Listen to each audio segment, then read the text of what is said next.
All right, we're going to tackle a challenging topic today, and I hope we can get through this in 2 minutes, but it's MSP travel. How do we bill for it? Should we bill for it? And what if our clients complain?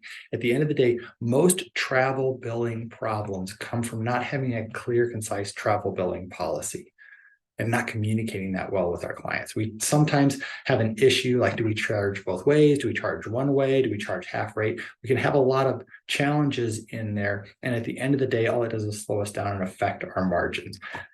The clear, concise answer is if we're in a car traveling to and or from a client, or anytime we have a travel dedicated to a specific ticket or a client, we want to bill for that. Now, this is on the service side, not on the sales side, but still, I think everybody understands that. So writing a policy can be as simple as the one listed here. Hey, for all hourly stuff, whether that's hourly support projects or remote only agreements, and we have to go on site, we bill the time logged at the resources roll rate. This would include multipliers for after hours or emergency rate if you have that. But whatever we log for that time, sometimes it can be just to the client if we're going somewhere else after. It can be to and from if all we're doing is traveling to the client coming back. As long as we're clear on that, no problems. When we're unclear of problems, right? So we have to stick to it and make sure we're communicating that at the time of signing and throughout the relationship with the client, especially if we're changing it. Second is fixed fee projects. Since we're estimating this, we got to estimate travel, and we typically do that on a to-from basis. So we charge both ways of travel on our fixed fee projects. We're either going to fold that into the total cost or do a separate line item in there called travel time or something like that, so that we're crystal clear on it. We know we have to go to the client site for a project and we have to come home. So we got to charge for that time. The confusing one comes around maintenance service agreements, right? Do I include it? Don't I include it? And there's a lot of variables in here, just like hourly rate or something else.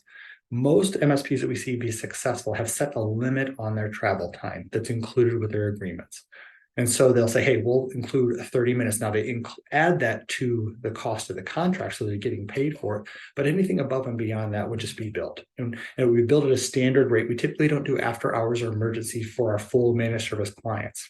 But at least it gets something out there. So if we have to travel a couple hours, we have something to fall back on so we can get billed for that.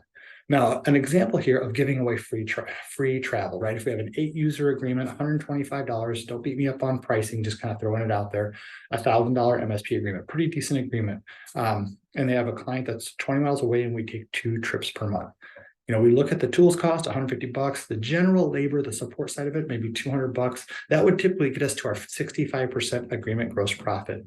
But we have that added travel labor cost in there. If we don't charge for that, it drops our agreement gross profit down to 55%, which is a no-go, right? We need to be targeting 65 for that to make sure we hit our service department gross profit. With the example here of we included bill travel, right? It increases the agreement cost to $1,285, but now our trips are covered. We're getting paid for those trips and we hit our 65% agreement gross profit. Now, this stuff is kind of confusing and there's a lot of ways to go with it, but just start with writing a policy that covers you for your time. If they're in a car and they're traveling, make sure you're getting compensated for it. I'm Jim Peterson with ConnectWise. We're here to help, so hit us up.